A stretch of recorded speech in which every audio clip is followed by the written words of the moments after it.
வாசன் பக்கம் சேர்ந்திருக்கிறார் திரு Peter Alphons. Peter Alphons ஏற்கனவே தமாக உருவான போது தமிழ் மாநில காங்கிரசுடைய பொதுச் செயலாளராக இருந்திருக்கிறவர்.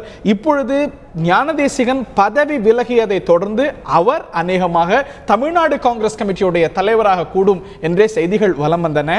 ஆனால் இப்பொழுது வாசன் பக்கம் சேர்ந்திருக்கிறார் திரு பீட்டர் அல்போன்ஸ், முன்னாள் நாடாளுமன்ற உறுப்பினர்.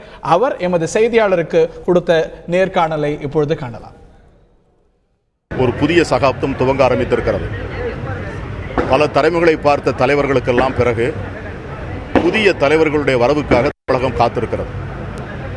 தமிழக அரசியலில் பல்லாண்டு காலமாக ஆடம்பர அரசியல், அதிகார அரசியல், ஊழல் அரசியல், இப்படியெல்லாம் பல முகங்களை பார்த்த மக்கள் ஊழலற்ற, மாசு மறுவற்ற ஒரு அற்புதமான இளைஞருக்காக காத்திருக்கிறார்கள். அத்தகைய காத்திருத்தலுக்கு கிடைத்திருக்கின்ற விடைதான் இன்று உதயமாயிருக்கிற இந்த புதிய இயக்கம்.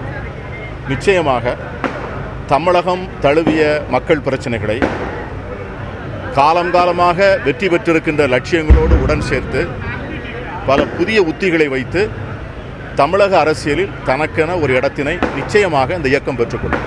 காங்கிரஸ் கட்சியினுடைய கொள்கைகளிலேயோ லட்சியத்திலேயோ எங்களுக்கு மாறுபாடு இல்லை. இன்னும் சொல்ல போனால் எங்கள் தலைவர் இப்பொழுது மிக தெளிவாக பேசியிருக்கிறார்.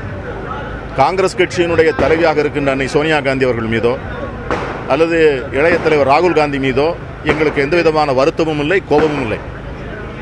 எங்களில் பலருக்கு அவர்கள் பதவிகளை தந்து, காங்கிரஸ் பெரியக்கம் தந்து எங்களை பெருமைப்படுத்தி இருக்கிறார்.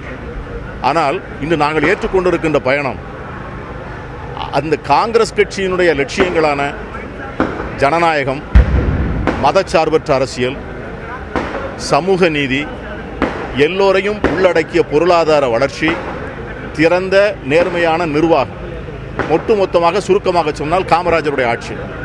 இந்த ஆட்சி அடைவதற்கான வழிமுறைகள் காங்கிரஸ் கட்சியை சரியாக பின்பற்றவில்லை என்பதுதான் எங்களுடைய குற்றச்சாட்டு. ஆகவே எங்களுக்கு லட்சியங்கள் மாற்று கருத்தல்ல.